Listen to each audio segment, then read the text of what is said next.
Welcome to Lore of the Rings, where we explore the secret paths of Middle-earth and share the stories Tolkien never told. Before we dive in, take a moment to tell us in the comments where you're tuning in from and whether this tale has found you by day or by night. There are moments in history when the world holds its breath, when the cacophony of war gives way to a silence so profound it threatens to swallow all memory of what came before. The fires of Mount Doom have been extinguished. The Dark Tower has fallen into ruin, its stones scattered like the broken teeth of some ancient beast. Across the plains of Gorgoroth, ash settles like snow upon a landscape that has known only torment for thousands of years. And in that settling, in that peculiar quiet that follows apocalypse, the world begins to exhale. But not all who fought in that final war found peace in its ending. Picture, if you will, the shores of the great river Anduin, somewhere south of the ruined city of Osgiliath. The sun hangs low in the western sky, painting the waters with fire and gold. Reeds whisper secrets to the evening breeze. And there, standing at the water's edge with his golden hair catching the dying light, stands an elf whose name would echo through the ages. Legolas Greenleaf, prince of the woodland realm, archer of the fellowship, witness to the unmaking of the One Ring. Yet if you looked upon his face in that moment, you would see something you might not expect. Not triumph, not relief, but a profound and terrible longing, an ache that reaches down into the very roots of his immortal soul. He is listening. To what, you might ask?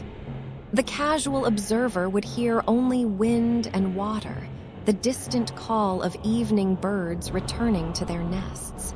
But Legolas hears something more. Something that has been growing in his consciousness ever since that fateful day at Pelargir, when he first beheld the white ships of the Corsairs and heard, mingled with the cries of gulls, a song that unmade something fundamental within him. A song of distant shores, of silver spray on rocks older than mountains, of an ocean he has never seen yet knows with the certainty of ancestral memory. The sea longing, the terrible, beautiful curse of his kind. All around him, the world is changing. In Minas Tirith, Aragorn, once Strider the Ranger, his companion through shadow and flame, now sits upon the throne of his fathers, crowned king of Gondor and Arnor. The banners of the White Tree fly once more above the City of Kings. Gandalf the White has already departed for distant shores, his work in Middle-earth finally complete. Frodo and the Ring-bearers will soon follow, bearing wounds too deep for mortal healing. The Fellowship, that unlikely brotherhood forged in Rivendell and tempered in the fires of war, is scattering like leaves before an autumn wind. And Legolas stands at the threshold between ages, between worlds, between one life and another. History remembers the great moments. The coronation of the king, the marriage of Aragorn and Arwen, the restoration of Gondor, the cleansing of Mordor. But history is written by those who concern themselves with kingdoms and crowns, with the rise and fall of nations. The quieter stories, the personal journeys, the individual transformations, these slip through the cracks of chronicle and appendix. They become footnotes, half-remembered verses in songs sung at twilight. What became of Legolas Greenleaf after the War of the Ring? The question seems simple enough. Yet its answer lies scattered across fragmentary sources, hidden in the margins of the Red Book of Westmark, whispered in elvish poems preserved in the last homely house, encoded in the genealogies and appendices that few readers ever fully explore. His story is there if you know where to look, but it is incomplete, shadowed. A path half obscured by the mists of passing time. Some say he remained in Middle-earth for more than 100 years after the ring's destruction, walking paths that few now remember. Others claim he departed within a decade, unable to resist the sea's relentless call. There are tales of green realms restored, of friendships that transcended the ancient boundaries of race and custom, of voyages to lands whose names appear on no maps drawn by mortal hands. But before any of these tales can be told, we must acknowledge what we are attempting. This is not merely recounting of events. This is archaeology of the spirit. We are excavating layers of myth and memory, seeking to reconstruct a journey that may have been deliberately hidden, obscured, or simply forgotten in the rush of greater events. We are following footprints in snow that fell thousands of years ago, trusting that they will lead us somewhere true, somewhere profound. Legolas turns his gaze westward, toward where the sun bleeds into the horizon. The sea calls to him across hundreds of miles, its voice growing stronger with each passing day, each setting sun. In the undying lands, the blessed realm of Valinor, his kindred dwell in eternal light. The road is open to him. The gray havens await any elf who chooses to answer the call. But then, and here is the first mystery, he turns his eyes eastward, toward Ithilien, toward lands still scarred by war, still haunted by shadow, toward forests that remember Sauron's malice, toward rivers that ran red with blood, toward earth that cries out for healing. The sea pulls, but something else, duty perhaps, or love, or some purpose not yet revealed, pulls in another direction entirely. Which path did Legolas Greenleaf choose? And more importantly, why? The answers, dear listener, lie not in any single source, but in the careful weaving together of fragments. A line here, an appendix there, a letter written by Tolkien himself, exploring roads his published works only hinted at. And sometimes, in the spaces between what is written, we must allow ourselves to imagine, not wildly, not without foundation, but with the same reverence for truth that an archaeologist brings to broken pottery, reconstructing the vessel from shards. The journey we are about to undertake is one of discovery. We will walk with Legolas through the green hills of Ithilien. We will witness his unlikely friendship with a dwarf deepen into something that would reshape ancient law. We will hear the gulls crying at Pelargir and understand, perhaps, something of what it means to be immortal in a world that is passing away. We will venture into territories barely mentioned in the official chronicles, eastern lands, hidden roads, forgotten purposes. And at the end, if we are fortunate, we will catch a glimpse of gray ships sailing into sunset, bearing not just an elf prince, but the last living echo of the fellowship of the ring toward shores beyond the circles of the world. But the tale does not begin with departure. It begins with a choice made in silence, on a riverbank, as the sun sets on the third age of Middle-earth.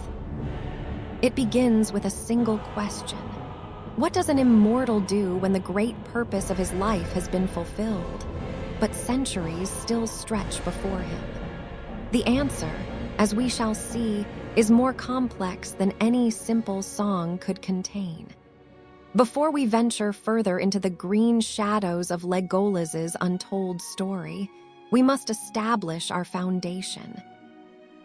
In the study of Tolkien's legendarium, nothing should be accepted without scrutiny, without understanding where information comes from and what weight it carries. The story we are reconstructing is not invented from whole cloth, but neither is it entirely explicit in the published texts. It exists in that fascinating borderland between what Tolkien wrote and what he implied, between the said and the unsaid. Our primary source is, of course, the appendices to the Lord of the Rings. Here, in Appendix A, we find the critical passage that sets Legolas's post-war journey in motion. Legolas Greenleaf, long under tree, in joy thou hast lived. Beware of the sea. If thou hearest the cry of the gull on the shore, thy heart shall then rest in the forest no more. These lines, spoken by Galadriel in Lothlorien, prove prophetic. In Appendix B, The Tale of Years, we learn that Legolas indeed heard the gulls at Pelargir during the war, and from that moment, the sea longing took root in his heart.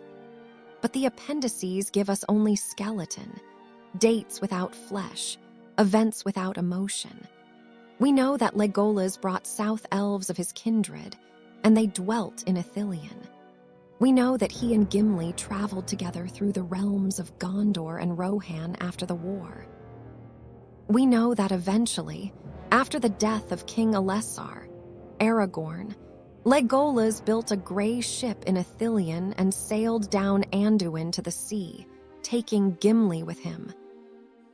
This last detail, mentioned almost as an afterthought, represents something unprecedented in the entire history of Arda, a dwarf sailing to the undying lands. These are the facts as Tolkien recorded them, but they raise more questions than they answer. What did Legolas do in Ithilien for over a century? Why did he wait so long to answer the sea's call? What was the nature of his friendship with Gimli that it could overcome millennia of racial enmity, and even, apparently, move the Valar themselves to grant exception to their own laws? For deeper understanding, we must turn to Tolkien's letters, those fascinating glimpses into the professor's own thoughts about his created world. In letter 153, Tolkien discusses the nature of the sea longing among elves, describing it as an exile, longing, and noting that for elves who experience it, remaining in Middle-earth becomes increasingly painful. This helps us understand the psychological weight Legolas carried during his years in Ithilien. He was dwelling in a kind of voluntary torment, postponing an inevitable journey for reasons that must have seemed compelling enough to justify such suffering. We find further fragments in Elvish poetry preserved, presumably, in Rivendell's archives. The song, "I Sat Beside the Fire and Think," sung by Bilbo in the Fellowship of the Ring, captures something of the elvish experience of time and memory, the way immortal beings experience the world's changes. Though not about Legolas specifically, it gives us insight into the mindset of one who has seen ages come and go, who remembers what others have forgotten. But here we must acknowledge the gaps, the vast silences in the record. Unlike Aragorn, whose every year is accounted for in genealogies and annals, Legolas passes through the Fourth Age like a whisper. The Red Book of Westmark, compiled primarily by hobbits, naturally focuses on matters closer to their concern. The great histories of Gondor track the doings of kings and the movements of armies, not the quiet work of an elf lord in a provincial garden realm. This absence from official record is itself significant. It suggests that Legolas's work in Ithilien was not political, not martial, not the stuff of traditional chronicle. It was something quieter, more subtle, more aligned with the elven nature. The healing of wounded earth, the restoration of beauty to places that had forgotten it, the patient tending of growing things. Some scholars have speculated, based on fragmentary references and linguistic analysis of place names, that Legolas may have traveled more widely than the standard narrative suggests. There are hints, no more than hints, of elvish activity in regions east of Gondor during the early Fourth Age. Old runic texts mention tall, golden-haired wanderers who appeared briefly in certain forests, healing blights and then vanishing. These may be nothing more than myth, local folklore projected backward onto uncertain history. Or they may be echoes of journeys that Legolas undertook before his final departure, a last survey of a world he would soon leave forever. What we must do, then, is work like restorers of ancient frescoes, carefully, reverently, distinguishing between what is clearly preserved, what can be reasonably inferred, and what must remain speculation. Where the sources speak clearly, we will listen. Where they hint, we will explore possibilities. Where they are silent, we will acknowledge the silence rather than filling it with invention. The tale we are reconstructing is fragmentary by nature. It is a story told in echoes and implications, in the spaces between greater events. But that does not make it any less true, any less worthy of attention.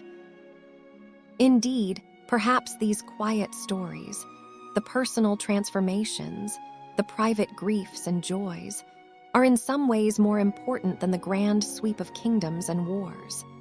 For what is history but the accumulation of individual lives, individual choices, individual moments of courage or compassion or sacrifice? Legolas Greenleaf was one of the 9 walkers who set out from Rivendell to destroy the One Ring. His role in that quest is secure in memory and song. But the elf who returned from that journey was changed in ways that would determine the course of his remaining centuries in Middle-earth.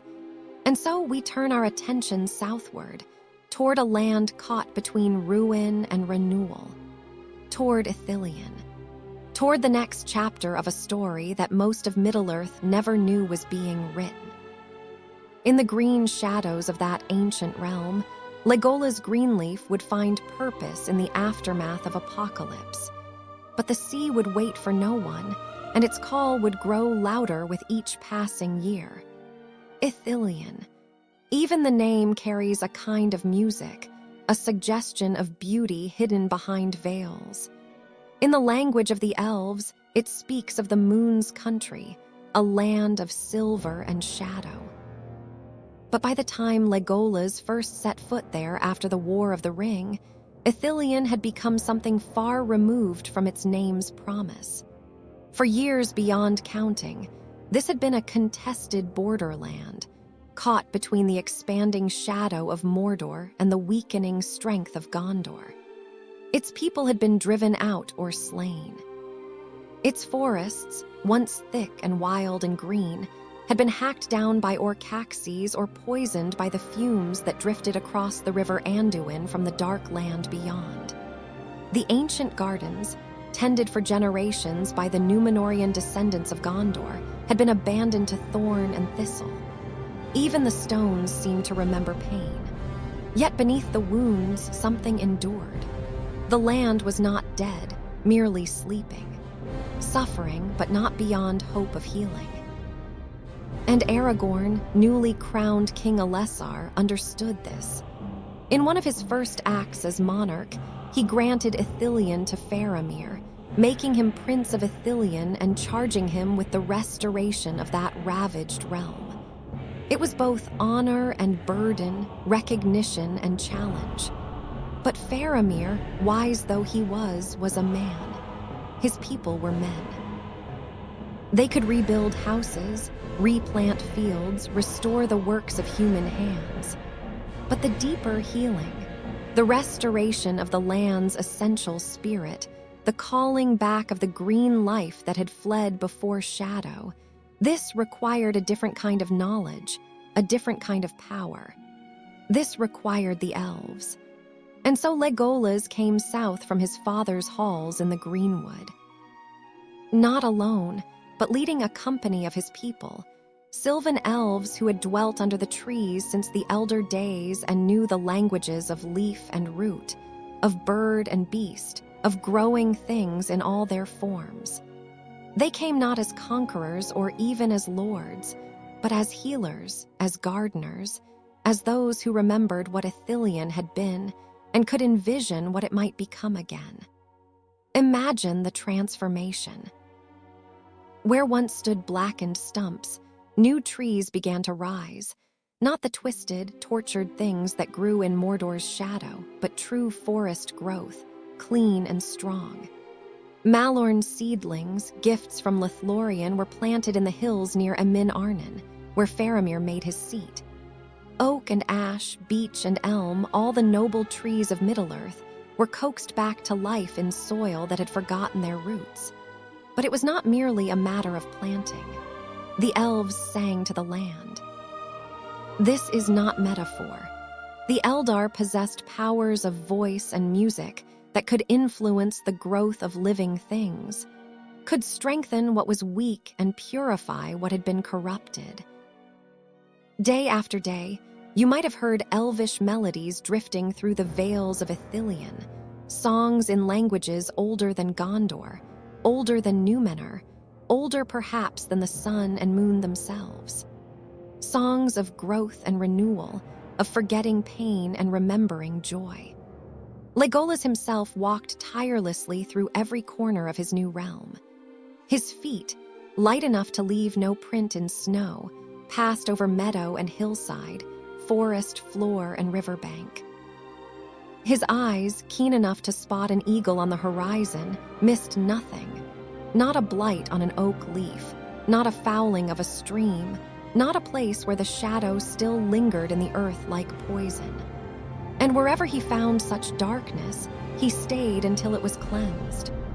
The work was slow, measured not in days or weeks, but in seasons and years. Yet gradually, undeniably, Ithilien began to heal. Springs that had run foul became clear again. Hillsides that had been bare stone began to show green. Birds returned, thrushes and wrens, eagles and falcons, and yes, the gulls that would sometimes fly upriver from the sea, their cries carrying that terrible, beautiful promise of distant shores. Faramir and Eowyn, who had wed after the war, made their home in Ithilien, and between the Prince of Men and the Prince of Elves, a deep friendship grew. They were not unalike, these two. Both possessed a love of lore and learning. Both preferred peace to war. Both understood that the greatest victories are not always won with swords. Together they oversaw the restoration of Ithilien, the one working with mortal hands and mortal time, the other with the patience and power of the firstborn. Yet for all the beauty he created, for all the healing he accomplished, Legolas carried within him a growing ache. The sea longing, awakened at Pelargir, did not sleep. If anything, it grew stronger with each passing year. Every gull's cry was an arrow to his heart. Every west wind carried salt scent and promise. He was doing work that mattered, work that would endure for generations. Yet part of him was always elsewhere, always listening to a song that came from beyond the horizon. This is one of the great tragedies inherent in elvish existence, the inevitability of loss, the certainty of departure. Legolas knew, even as he planted trees that would grow for 1,000 years, that he would not be there to see them at their height. He knew that the garden he was creating would eventually be tended by mortal hands, that his own people would dwindle and depart, that everything he built was, in some sense, a gift to a future he would not inhabit. And yet he continued. Perhaps because the work itself was meaningful, regardless of its impermanence. Perhaps because love of the land, love of growing things, love of beauty for its own sake, does not require permanence to be valid. Or perhaps because he knew that every tree he planted, every stream he cleansed, every corner of Ithilien he restored was a legacy, a memory, a testament that the elves had been here, had cared, had left the world a little better than they found it. There is a particular poignancy in watching an immortal being pour effort into something mortal. We see it in Legolas's work in Ithilien, this commitment to a place, and a people he knows he will eventually leave. It speaks to a nobility of spirit that transcends the personal, that recognizes value in things beyond the self. In the evenings, when the work of the day was done, Legolas would sometimes climb to a high place overlooking the river Anduin. From there, he could see westward, toward where the sun set in glory over the white mountains and beyond them, invisible but palpable, the sea. And he would stand there, perfectly still in the way only elves can be still, listening to something the mortal ears of his companions could not hear. A calling, a promise, a fate deferred but never denied. Faramir, observing him on one such evening, once asked what he heard in those moments. Legolas smiled, a smile tinged with sadness the mannish prince could not fully comprehend, and replied, "The voice of waters that my feet have never touched, speaking my name in a language older than starlight. It is both beautiful and terrible, Faramir, to long for something so deeply that the longing itself becomes pain, yet to know that answering that call means leaving behind everything else you have loved." But that departure was not yet. There were still years to spend in Ithilien, still forests to plant, still beauty to restore. And there was still a friendship to nurture that would, in its own way, prove as remarkable as any deed accomplished in the War of the Ring. For in those green hills, an elf and a dwarf continued a companionship that defied thousands of years of mistrust and suspicion. And in that friendship lay the seeds of something unprecedented in the history of Arda. Yet on certain nights, when the wind came from the west and the stars were bright, Legolas could not help but wonder, how much longer could he resist the sea's call? How many more springs would he see in Ithilien before the yearning became unbearable? The answer, as it turned out, would depend on factors he had not yet considered. On oaths spoken and promises made. On love of a kind the world rarely witnesses. There are friendships that develop over shared experience, common interests, gradual discovery of mutual respect. And then there are friendships that should not exist at all, that defy every expectation, overturn ancient prejudices, and in their very impossibility, reveal something profound about the nature of affection and loyalty. The friendship between Legolas and Gimli was of this latter kind. To understand its significance, we must remember the history. The elves and the dwarves had been estranged since nearly the beginning of the Elder Days. The causes were complex: misunderstandings, cultural differences, the tragedy of Thingol and the dwarves of Nogrod, the long memories of both races nursing ancient grievances. By the Third Age, the division was so complete that elves and dwarves rarely spoke to one another, and when they did, it was with suspicion and poorly concealed contempt. Legolas and Gimli had brought these prejudices with them to Rivendell. Their initial exchanges during the Council of Elrond crackled with barely restrained hostility. Only the gravity of the quest forced them into proximity, into cooperation, into the slow, grudging recognition that perhaps, just perhaps, the ancient enmity was based on misunderstandings rather than genuine incompatibility. The journey of the Fellowship transformed them both. Through the darkness of Moria, where Gimli wept at Balin's tomb and Legolas stood guard with drawn bow, respecting the dwarf's grief. In Lothlorien, where Gimli encountered Galadriel and discovered that elven beauty could pierce even a dwarven heart. Across Rohan and into the battles of the war, where they fought side by side, each saving the other's life more times than either could count. By the time the ring was destroyed and the Fellowship dissolved, Legolas and Gimli had become what neither would have thought possible: friends.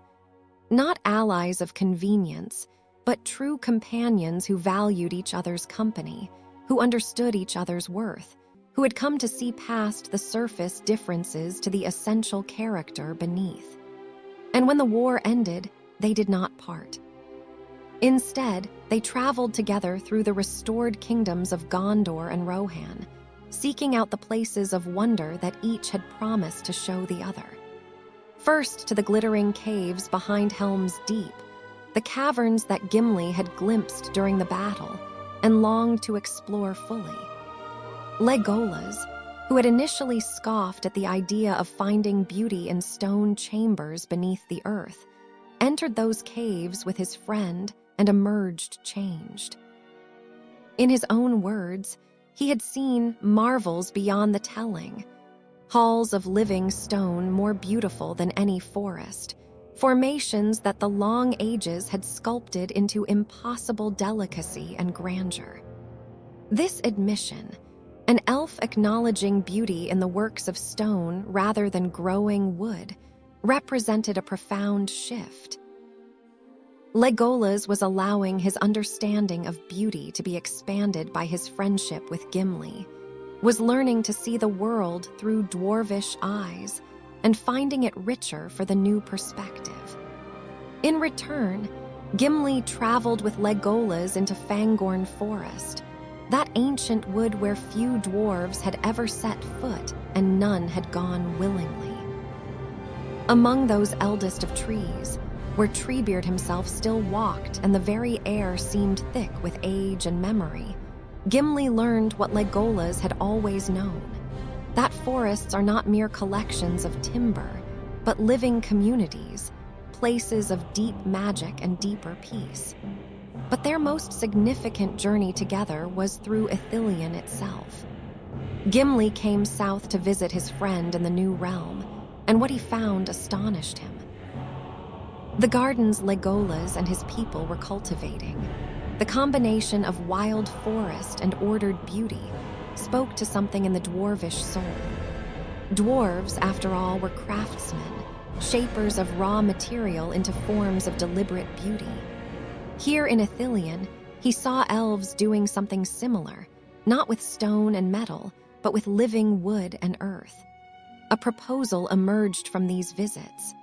Gimli, ever practical, offered to bring dwarven craftsmen from the glittering caves to Ithilien. They would work with stone as the elves worked with wood, creating fountains and paths, archways and retaining walls, structures that would complement the natural beauty rather than overwhelming it. It was an unprecedented collaboration, elves and dwarves working side by side toward a common vision of restored beauty. And it succeeded. Visitors to Ithilien during those years spoke with wonder of gardens where elvish and dwarvish aesthetics merged into something new and extraordinary, where ancient trees grew beside fountains of cunningly carved stone, where forest paths were bordered by intricate mosaics of colored pebbles, where the natural and the crafted existed in perfect harmony. But beyond the physical achievements, the friendship between Legolas and Gimli represented something more significant, proof that the old hatreds could be overcome, that beings of goodwill from any race could find common ground, common purpose, common affection. In a world transitioning from the age of elves to the age of men, their friendship was a bridge, a demonstration that the divisions of the past need not determine the shape of the future. Yet this friendship carried an inherent tragedy. Gimli was mortal, not in the brief way of men, for dwarves lived 2 to 3 centuries, but mortal nonetheless. And Legolas was immortal, bound to the world until its ending or until he chose to depart across the sea. Eventually, inevitably, they would be separated. Death would claim one while the other endured, carrying the grief of loss through ages unimaginable. Both of them knew this, and both of them chose the friendship anyway. There is something profoundly moving in this choice. To love fully despite knowing that loss is inevitable. to invest deeply in a relationship that time will tear apart. It speaks to a courage that has nothing to do with facing enemies in battle, and everything to do with the vulnerability required for genuine connection. In the quiet evenings in Ithilien, the two friends would often sit together, Legolas tall and fair and unchanging, Gimli growing slowly older, his beard showing its first hints of gray. They would speak of their adventures, of the fellowship, of friends now scattered or departed. They would debate questions of craft and beauty, sometimes heatedly, but always with underlying affection.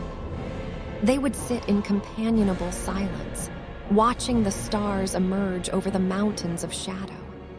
And sometimes, though Gimli never mentioned it, he would notice Legolas gazing westward with an expression of such profound longing that it pierced the heart to witness it.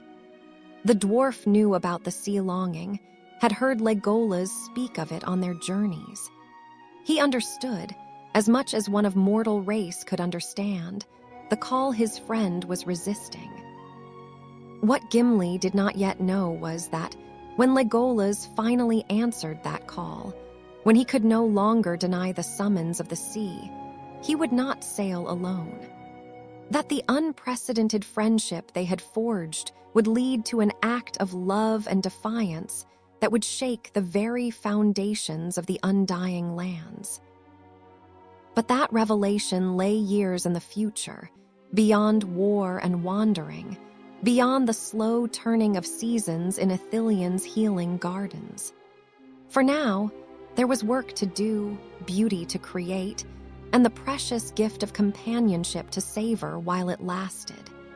There is a particular quality to obsession, a way it begins as whisper and grows to roar, consuming everything in its path. The sea longing was like this, patient as tides, inexorable as the turning of the earth, growing stronger with each passing year, until the afflicted elf could think of little else.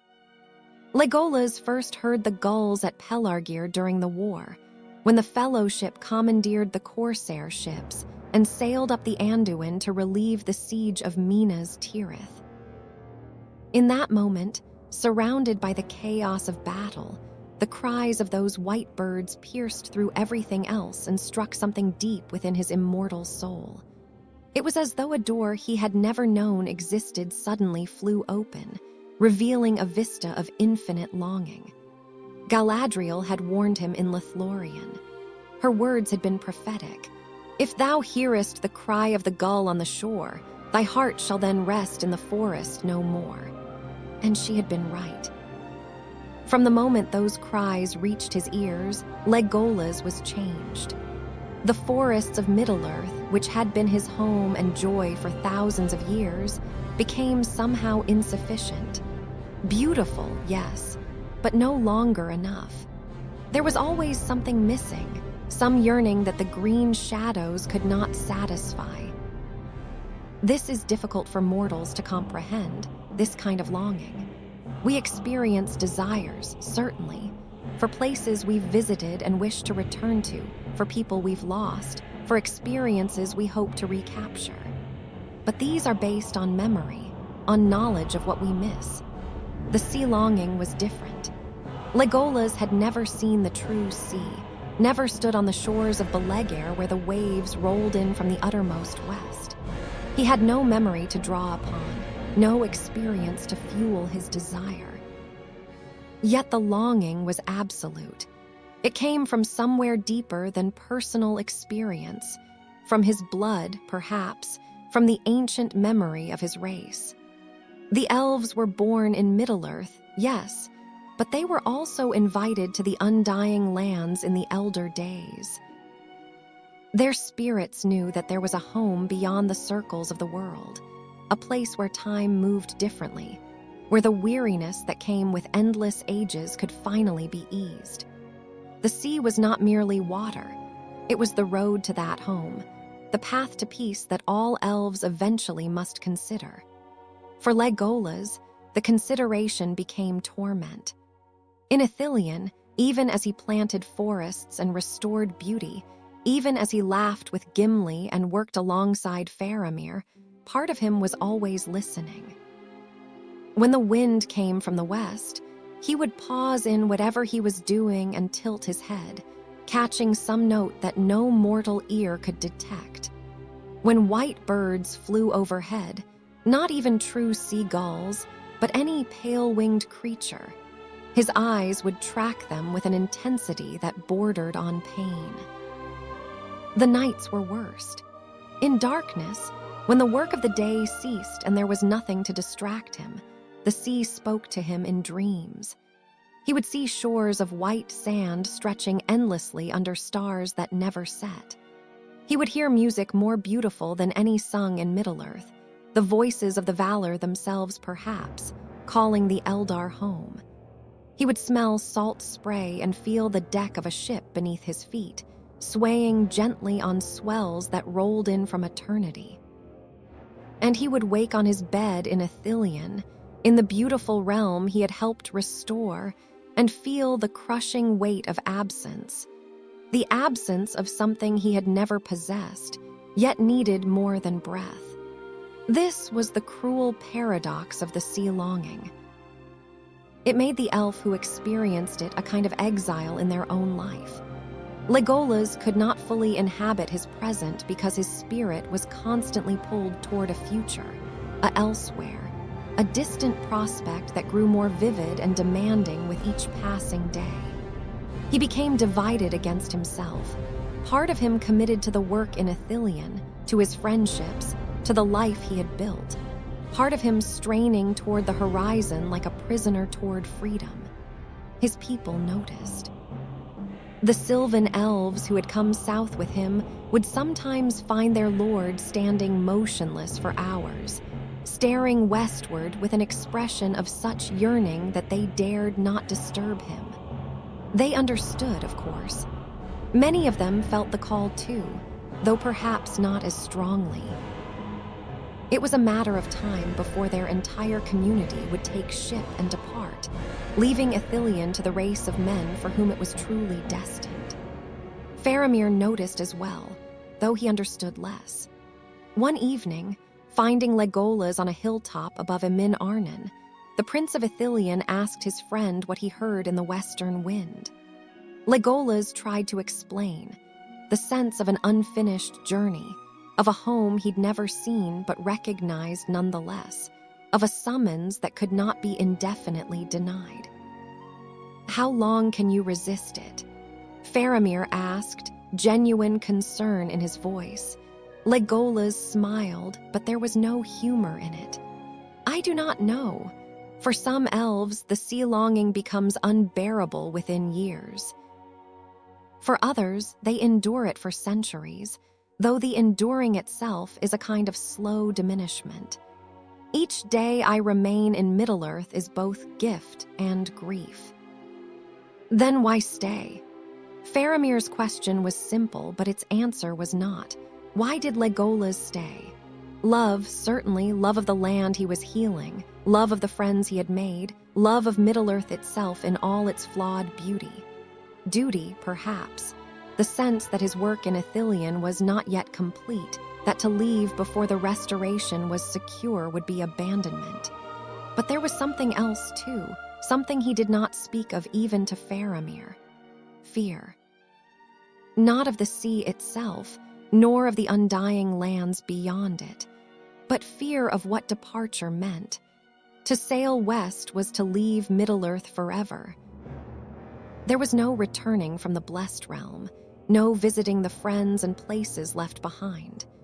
It was a final choice, an ending of one life even as it represented the beginning of another. And Legolas, for all his thousands of years, found himself unready for that finality. So he endured the longing. Day by day, year by year, he continued his work in Ithilien while the sea called his name in languages of wave and wind. He planted trees that would outlive any mortal kingdom. He walked paths he had made beautiful. He sat with Gimli and Faramir and spoke of everything except the growing ache in his heart. But there is only so long that any being, even an immortal, can live divided. Only so long that longing can be denied before it begins to corrode the soul itself. The question was not whether Legolas would eventually answer the sea's call, but when and what price he would pay for the years of resistance. In his deepest heart, Legolas knew this. Knew that every spring he witnessed in Ithilien might be his last, every sunset, every conversation with those he loved. He was living on borrowed time, delaying an inevitable departure, trying to squeeze a few more years of Middle-earth into a spirit already half departed. And all the while, the gulls cried overhead, carrying their relentless message. It is time. It is time. It is time. But not yet, Legolas answered silently. Not quite yet. There were still oaths to keep, still promises to honor, still one friendship that held him to Middle-earth more strongly than any chain. Little did he know that this friendship would ultimately provide not an anchor to keep him in Middle-earth, but a companion for the journey beyond it. Now we venture into territory less certain, where the chronicles fall silent, and we must navigate by inference, rumor, and the faintest of textual hints. This is the realm of possibility rather than established fact, but in the gaps of official history often lie the most intriguing stories. Some scholars of the legendarium have noted peculiar references in obscure sources that suggest Legolas's activities during the Fourth Age may have extended far beyond Ithilien. Old maps preserved in Minas Tirith's libraries show unexplained elvish inscriptions in regions one would not expect. Forests in the eastern reaches of Gondor, wooded areas near the borders of former Rune, even isolated groves in lands that had long been under the shadow. Could Legolas have journeyed into these distant territories before his final departure from Middle-earth? Consider the psychology of the elf prince in those decades after the war. He was caught between two opposing poles, the sea calling him westward, his love of growing things keeping him engaged with the lands of Middle-earth. Is it not conceivable that he might have sought to see more of the world before leaving it forever?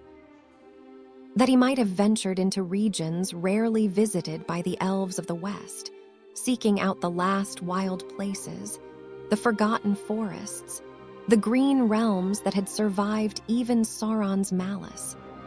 There is a fragment of Rohirric folklore, recorded in a collection of tales gathered in the late Third Age, that speaks of the tall golden hunter who appeared in certain eastern forests, places where blight had taken root during the years of the shadow. This figure, the tales say, would walk among the sick trees, singing in a language the local people could not understand, and where he passed, the trees would begin to heal. He asked for no payment, accepted no hospitality, and vanished as mysteriously as he had come. Folklore, of course, is unreliable. It conflates, exaggerates, invents. But sometimes folk memory preserves truths that official chronicles miss. And there is something in these tales, their consistency, their specific details, that suggests they might be recording actual encounters with someone very much like Legolas. In the libraries of Minas Tirith, among papers dating to the reign of King Elessar, there are requisition records for provisions sent to eastern expeditions at the request of the elven lord of Ithilien. No details are given about the purpose of these expeditions, their destinations, or their outcomes, but they occurred with some regularity during the first few decades of the Fourth Age, then ceased. What was Legolas doing on these expeditions? One possibility is that he was seeking out isolated communities of elves who had never departed to the west, Avari or Sylvan elves who had remained in Middle-earth since the Elder Days, dwelling in hidden refuges far from the great kingdoms. The Eldar had a duty to their kindred, to bring news of the wider world, to offer them the choice of sailing west if they wished. Legolas, as a prince of the woodland realm, would have felt this responsibility keenly. Another possibility is more poignant. Perhaps he was taking a kind of farewell tour, visiting the wild places of Middle-earth one last time before the inevitable departure. Knowing that the sea longing would eventually force him westward, he might have sought to fill his memory with images of the forests and mountains and rivers he would never see again.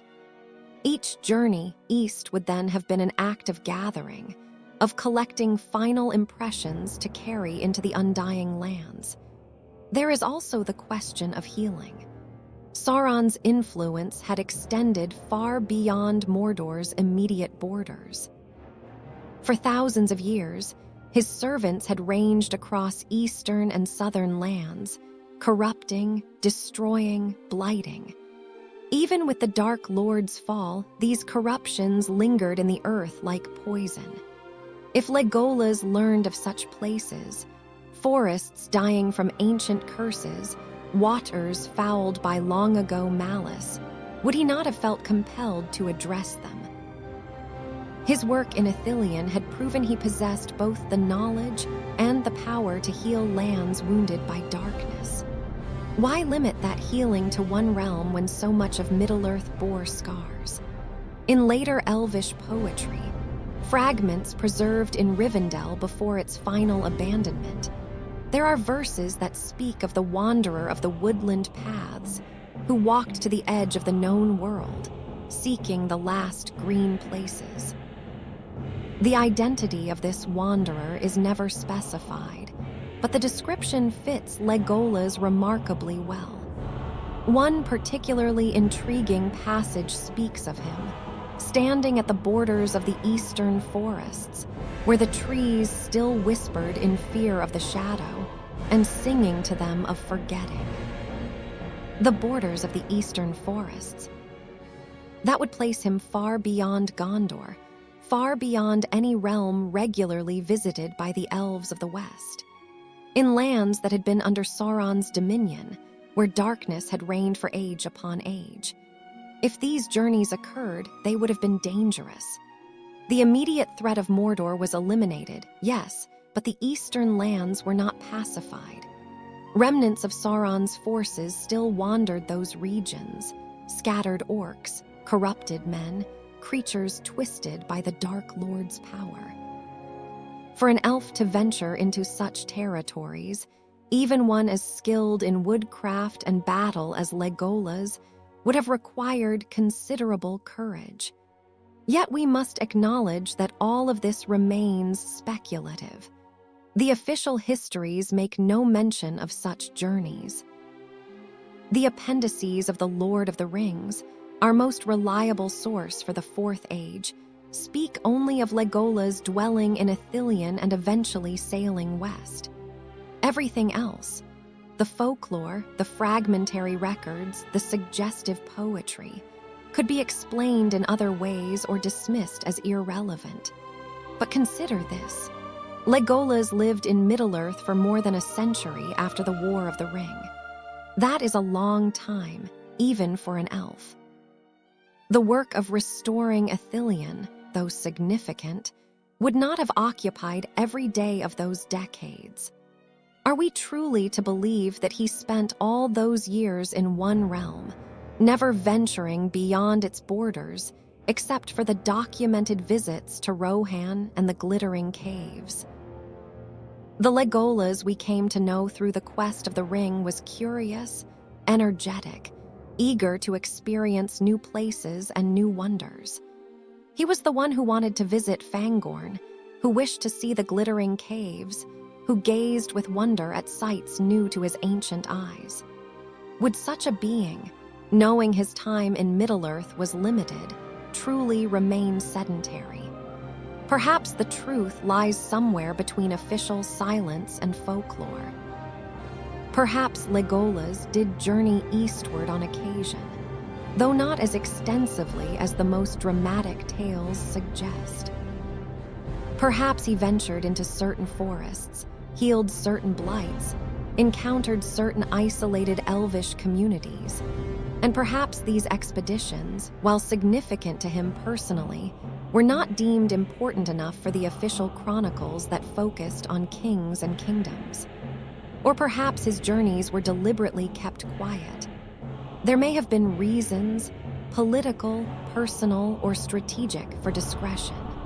Not all deeds need be recorded, not all travels documented. What we can say with certainty is this: Legolas Greenleaf was a being of deep passion and profound capability, living in an age of transition, caught between loyalty to Middle-earth and the call of the sea. That he would use his remaining time in the mortal lands to their fullest, to see widely, to heal deeply, to experience all he could before the final departure, seems entirely consistent with his character. The eastern roads may remain unmarked on official maps, but in the green places of memory and possibility, we can envision an elf prince walking paths rarely traveled, bringing light to forgotten shadows, singing songs of healing in languages older than the kingdoms of men. And then, his wandering complete, turning at last toward home, not the woodland realm of his birth, but a home across the sea, where the gulls cry eternally and the waves break on shores beyond the circles of the world. But before he could take that final journey, there remained one great gift to bestow, one act of friendship that would redefine what was thought possible. The years accumulated like falling leaves. Aragorn reigned in Gondor, growing older but no less noble, his realm flourishing under his wise rule. Faramir and Eowyn raised children in Emin Arnon, their family representing the hope of a renewed age. The Shire recovered from its wounds and entered a period of peaceful prosperity. Middle-earth turned, season by season, toward the dominion of men. And in Ithilien, Legolas continued his work among the trees, even as the sea longing grew from ache to agony. Gimli, now aged even by dwarven standards, still visited his friend regularly, though the journeys from the glittering caves grew more taxing with each passing year. His beard had gone entirely gray, then white. His hands, still skilled but no longer as steady as they once were, bore the marks of a lifetime of craft. He was nearing the end of his span. Perhaps another decade or two remained, but not much more. The two friends did not speak directly of this approaching parting. But it hung between them like morning mist, impossible to ignore even when unacknowledged. Each visit might be the last. Each shared meal, each evening of conversation, each companionable silence carried the weight of impending loss. It was during one such visit that the decision was made, though neither could later say exactly when or how it crystallized. Perhaps it had been inevitable from the moment they first became friends, written in the depths of affection that neither fully understood. Legolas would not sail west alone. The precedent did not exist. In all the long ages of the world, no dwarf had ever been granted passage to the Undying Lands. The Valar had summoned the elves in the Elder Days, and eventually men had been granted the gift of mortality that would take them beyond the circles of the world. But the dwarves, created by Alle the Smith rather than by Iluvatar directly, followed a different path. Their fate after death was known to none save perhaps the Maker himself. Yet Legolas had made up his mind. When he sailed, and he would have to sail soon, for the sea longing had become nearly unbearable, Gimli would sail with him. The laws of the Valar, the customs of ages, the very structure of fate itself, none of these mattered as much as simple loyalty to a friend. When Legolas first proposed it, Gimli laughed, the deep, rolling laughter of dwarves that sounds like rocks tumbling in a mountain stream. You would bring a dwarf to the undying lands. The elves there would have my head. Then I would stand between you and them, Legolas replied simply.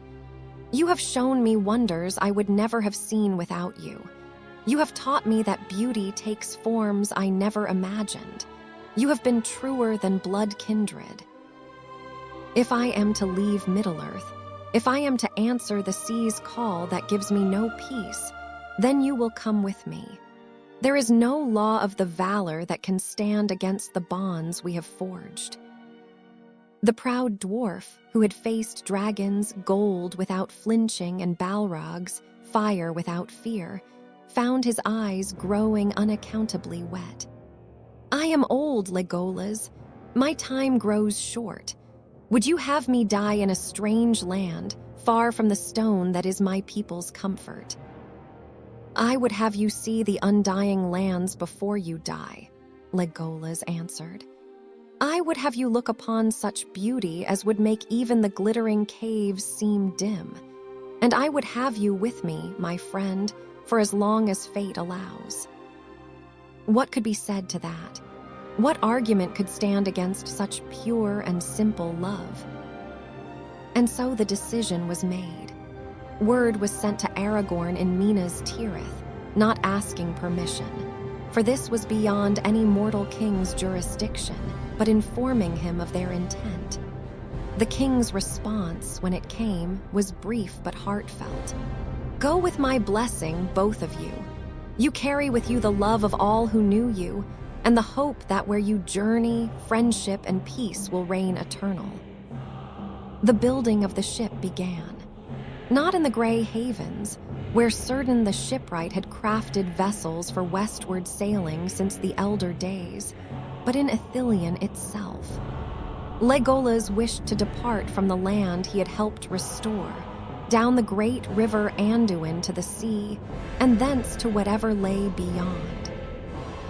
It was a small vessel, gray-hulled in the manner of elven ships, built to carry only 2 passengers and such provisions as they might need for the journey. Legolas crafted it himself, singing as he worked, pouring into its making all his knowledge of shipwriting learned from the elves of old. The wood was silver gray, cut from trees that had never known the shadow. The sail was white as swan's feathers. As the construction progressed, elves came from throughout Ithilien to witness it. They understood what it meant. Their lord was leaving, the time of the Eldar in Middle-earth drawing to its close. Some would remain for a while yet, tending the forests they had planted, but the exodus had begun. Within a few generations, no elf would walk openly in these lands. Gimli, meanwhile, made his own preparations. He gathered a few treasures, not gold or jewels, but things of memory. A stone from the glittering caves, a lock of Galadriel's hair that she had given him in Lothlorien, his axe that had served him through so many battles. He bid farewell to his kin, telling them of his intention to sail west with the elf prince. The reaction among the dwarves was mixed. Some thought him mad, others saw it as the ultimate honor. But all understood that this was Gimli's choice to make, and they respected it even if they did not fully comprehend it. And so, on a morning when mist lay thick upon the Anduin, and the first light of dawn was just beginning to silver the eastern sky, 2 figures stood beside a gray ship in the gardens of Ithilien. One tall and fair, seemingly untouched by the passage of years. One shorter and broad, bent slightly with age but unbowed in spirit. They looked at each other, elf and dwarf, prince and craftsman, companions of the longest road, and saw in each other's eyes the reflection of the same truth. That love is stronger than law, and friendship deeper than fate. Together, they would sail beyond the circles of the world, into whatever mysteries awaited beyond the sea. The ship slipped its moorings in silence, in the hour before true dawn when the world holds its breath between darkness and light. No crowds gathered to witness the departure, no songs were sung, no speeches made. This was a leaving too profound for ceremony, too personal for public display. Legolas stood at the tiller, his hand steady on the smooth wood, his eyes fixed on the waters ahead. Gimli sat amidships, his weathered hands resting on the gunwale, watching the shores of Ithilien slide past in the morning mist. Neither spoke. There was nothing that needed saying that had not already been said in the days and years before. The Anduin carried them southward, past Osgiliath's restored bridges, past Minas Tirith where the white tree bloomed in the high citadel, past lands that had been wilderness and were now farmland again, past places both friends had known in war and peace. The river spoke to them in its ancient voice, the same voice it had spoken since the elder days, indifferent to the comings and goings of nations and peoples, flowing eternally toward the sea. And with each mile, the sea longing in Legolas's heart transformed. No longer was it ache, no longer agony. It became anticipation, eagerness, the joy of a long exile finally going home. The gulls appeared, wheeling overhead, and their cries no longer pierced him with pain but welcomed him with promise. Gimli watched his friend's transformation with quiet understanding. He had never heard the sea's call. His people were not made for such longings, but he could see its effect on the elf, could witness the way Legolas seemed to grow lighter, more luminous, as they approached the coast. It was as though the very act of finally answering the summons was lifting some tremendous burden from the elf's spirit. They reached Pelargir, where Legolas had first heard the fateful gulls during the war. The city was prosperous now, its harbors full of ships engaged in trade rather than war. They did not stop, but sailed on through, down the widening river toward where it met the Bay of Belfalas. And then, at last, they reached the sea. The moment when river gives way to ocean is unmistakable. The water changes character, color, taste. The wind shifts, carrying salt and depth and distance. The horizon opens up, expanding from the confined view of riverbanks to the vast, terrifying, beautiful endlessness of the open ocean. Legolas stood at the prow of the gray ship, and for the first time in over a century, the longing was satisfied. Not gone, it would never be gone until he reached the undying lands themselves, but satisfied in the way that approaching home satisfies a traveler even before the door opens. He was on the right path at last, moving toward destiny rather than delaying it. "It's bigger than I imagined," Gimli said, gazing out at the endless waters. "And stranger." "We have barely begun," Legolas replied, and there was a lightness in his voice that Gimli had not heard in decades. "The Bay of Belfalas is vast, but beyond it lies Belegir, the great sea, and beyond that—" He paused, searching for words to describe something he had never seen but knew with certainty.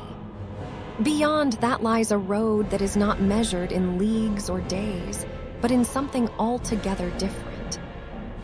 The straight road." In ancient times, the world had been flat, and ships could sail directly to the undying lands. But after the fall of Númenor, when the proud men of that island kingdom had dared to assault the blessed realm, the world was bent. The lands of Ammon were removed from the physical sphere of Middle-earth, placed somewhere outside the curves of the world's circles. Yet for the elves, a road remained. Not a physical road of wood or stone, but something more fundamental, a permission, perhaps, or a grace. Ships bearing the Eldar could still find the way west, could still sail beyond the sunset to the lands that mortals could no longer reach. The Straight Road, it was called, though none who had not traveled it could say precisely what that meant. Days passed in the sailing. The coast of Middle-earth fell away behind them, dwindling to a line, then a smudge, then nothing. They were alone on the waters under the sky, two figures in a small gray ship on an ocean without visible boundary or end. Gimli discovered that he was not afraid. He had expected to be. The deep was as alien to dwarvish nature as anything could be, and the vastness of the sea should have terrified him. But with Legolas beside him, with the certainty of purpose and the trust of long friendship, he found the journey almost peaceful. The stars at night were achingly clear, more vivid than he had ever seen them from land. The days were marked by sun and cloud, wind and calm, the endless rhythm of waves. And gradually, subtly, things began to change. The light took on a different quality, not brighter, exactly, but clearer, as though a film had been removed from reality itself. The stars at night shifted in ways that defied the astronomy Gimli had learned, moving into configurations that belonged to a different sky altogether. The wind carried scents of things that grew in no garden of Middle-earth. They were on the straight road now, though when exactly the transition had occurred, neither could say. It had been gradual, seamless, like passing from waking into dream without noticing the boundary. How much farther? Gimli asked one morning, not from impatience but simple curiosity. Legolas gazed ahead, his eyes seeing things the dwarf could not. Not far now. I can hear their singing, the elves who have gone before, welcoming us home. I can smell the flowers of tall Iresia. The distance that remains is not measured in days, but in readiness, perhaps, in the time needed to prepare one's heart for what lies ahead. And indeed, the air did seem filled with music, though whether it was actual sound or something perceived differently, Gimli could not say. Beautiful beyond description, it was, harmonies that made the greatest songs of Middle-earth seem like children's rhymes by comparison. As they sailed, Legolas began to sing, his voice joining with those distant voices, weaving into harmonies that had been sung since before the sun and moon were made. And Gimli, who had no voice for elvish song, found himself humming deep in his throat, a dwarvish harmony that somehow fit with the elvish melody, creating something new and strange and wonderful. Two voices, elf and dwarf, blending as they sailed toward the undying lands. It was a symbol, perhaps, of the new things that could be created when ancient divisions were overcome, when love proved stronger than prejudice. Ahead, just visible through a brightness that was not quite mist and not quite light, shapes were forming. Land, or something like land. Shores of a realm beyond the world's circles. The blessed realm. The undying lands. Home. Legolas and Gimli stood together at the prow of their gray ship, sailing toward a mystery that few from Middle-earth had ever witnessed. And what awaited them there, in the lands beyond the sea, passes beyond the knowledge of mortal chroniclers. The tale goes silent, as all tales must when they reach the boundaries of the world. And so we come to the end of the journey, though perhaps end is not quite the right word. For the elves, and for those granted grace to travel with them, the undying lands represent not an ending but a transformation, a passage from one mode of being into another, from time as mortals understand it into something altogether different. What happened when Legolas and Gimli reached the shores of Ammon? The texts fall silent here, and we are left only with imagination, inference, and faith that the story found a resolution worthy of its beginning. Tolkien himself wrote little of the undying lands as they existed in the Fourth Age. Most of our knowledge comes from the Elder Days, from tales of Valinor before the Darkening, from fragmentary accounts of the blessed realm in its ancient glory. But the Fourth Age was different. Melkor was cast into the void. Sauron was unmade. The great dramas of the earlier ages had concluded. What then did the Undying Lands become in this age of aftermath and long peace? Perhaps they were a place of rest for those who had labored long in Middle-earth. A realm where the weariness that comes with immortality could finally be eased, where the elves who had endured age after age of struggle and loss could find healing and renewal. Legolas, who had borne the sea longing for over a century, who had fought in the War of the Ring and labored to restore Ithilien, would have been welcomed as one who had earned such rest. But what of Gimli? This is where the tale becomes truly extraordinary. In all the vast chronicles of Arda, in all the histories compiled by elves and preserved through ages, there is no precedent for what Legolas accomplished in bringing his dwarven friend to the Undying Lands. It was an act that should have been impossible, that violated every understanding of the divisions between the races, the separate fates designed for each kindred. Yet it happened. Somehow, through the strength of friendship, through the transformation wrought by the War of the Ring, through some grace we can only guess at, Gimli, son of Gloin, became the first and only dwarf to set foot on the shores of Ammon. Did the valor object? One imagines there must have been discussion, debate perhaps, in the halls of Mahanaxar where the valor held council. Here was an unprecedented case, a breaking of ancient patterns. But perhaps they also saw in it something beautiful, a sign that the peoples of Middle-earth had evolved beyond their old enmities, that new possibilities were emerging even as the old world passed away.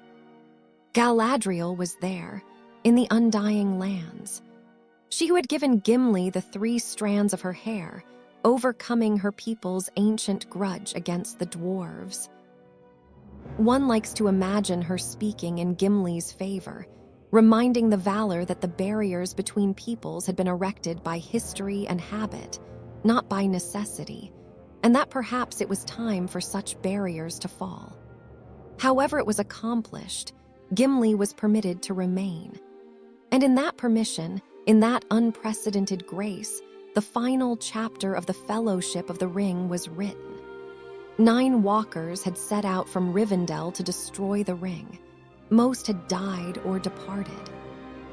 But the last 2, elf and dwarf, companions against all odds, found their way together to a shore beyond the world's ending. What did Gimli see in the Undying Lands? Did he walk in gardens where the trees of Valinor once stood, seeing beauty that surpassed even the glittering caves? Did he meet Alla the smith, the Vala who had created his race, and find in that meeting some answer to questions about dwarven fate and purpose? Did he live out his remaining years in peace and wonder, his friendship with Legolas undimmed by the strangeness of their surroundings? We cannot know, but we can hope. We can trust that the same power that preserved them through the quest of the ring, that nurtured their friendship against all probability, that opened for them the straight road across the sea, that this same power would ensure their story ended well. The meaning of their journey extends far beyond the personal, profound though their friendship was. Legolas and Gimli represent something essential about Tolkien's vision of redemption and transformation. They demonstrate that the hatreds of the past need not determine the future, that individuals can transcend their cultures, prejudices, that love and loyalty can bridge chasms that seem unbridgeable. In the larger tapestry of Middle-earth's history, their friendship is a quiet thread, easily overlooked amid the grand dramas of kingdoms rising and falling, wars won and lost, rings forged and destroyed. but it is a thread of gold, and it represents perhaps the most hopeful message in all of Tolkien's legendarium. That change is possible, that reconciliation can happen, that the world can be better than it was. Ithilien, the realm Legolas restored and then left behind, stands as his legacy in Middle-earth. Long after the last elf sailed west, those forests continued to grow, tended eventually by mortal hands, but preserving in their beauty the memory of those who first healed them.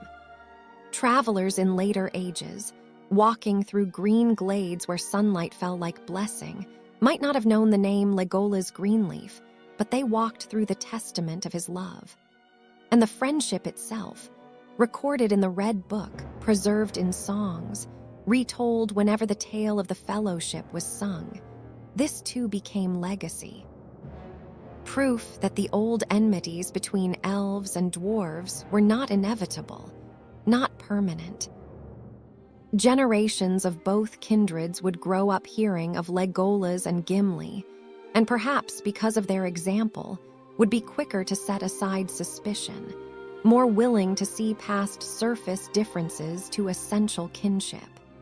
In the end, this is what heroes leave behind, not just their accomplishments, but the possibilities they open for others. Legolas and Gimli opened the possibility of friendship across ancient divides. Their journey from mutual suspicion in Rivendell to companionship so deep that it transcended even death itself showed what could be achieved when beings of good will choose connection over separation. But there is a melancholy in this tale too, one we must not ignore. The sailing of Legolas marked a true ending, the final departure of the last member of the Fellowship from Middle-earth. With his leaving, an age genuinely ended. The magic was passing from the world. The elves were fading into legend. The deep connections to the ancient past were being severed, one by one. Middle-earth would continue, of course. Men would build and thrive, would have their own adventures and tragedies, would shape the world according to their nature and needs. But something irreplaceable was being lost, a quality of wonder, of direct connection to the mythic past, of beings who remembered the elder days and could speak of them as lived experience rather than history. Legolas, in choosing to leave, was accepting this loss. He was acknowledging that his time in Middle-earth was finished, that the world belonged now to other peoples, other stories. There is profound humility in this, the recognition that even immortals must sometimes step aside, must allow the world to move on without them. And yet, he did not leave alone. He took with him a dwarf, a mortal being whose natural span was ending. In this act, Legolas demonstrated that even in departure, even in ending, love persists. He could have sailed west decades earlier, could have escaped the torment of the sea longing at any time. But he waited. He stayed until Gimli was old, until the time was right for both of them to leave together. What does it mean, this waiting? What does it tell us about the nature of friendship, of commitment, of loyalty? Perhaps it means that the greatest gift we can give to those we love is presence, staying when we could leave, bearing discomfort for the sake of companionship, valuing relationship over personal ease. Legolas's century of enduring the sea longing so that he and Gimli could journey together is, in its own way, as heroic as anything he accomplished in the War of the Ring. And so the gray ship sailed beyond the circles of the world, carrying an elf and a dwarf toward shores of mystery. Behind them, Middle-earth turned toward a new age. Ahead of them lay the undying lands and fates about which we can only wonder. Do the elves who leave ever truly fade? Or do they wait in the blessed realm for some final reckoning, some ultimate reunion when all the sundered peoples of Ardor are brought together at last? Tolkien himself was uncertain about the ultimate fate of his created world. He wrote of a second music of the Aenir, a final song in which all the themes of history would be resolved, all the dissonances harmonized. In that final music, perhaps elves and dwarves and men would stand together, not divided by fate or nature, but united in something greater than any single race. If such a reunion awaits, then Legolas and Gimli have merely gone ahead to prepare the way. Their friendship, forged in the fires of Middle-earth's last great war, tempered by years of faithful companionship, proven strong enough to overcome even the divisions of death and destiny. This friendship becomes a promise of what might be possible when all tales reach their true ending.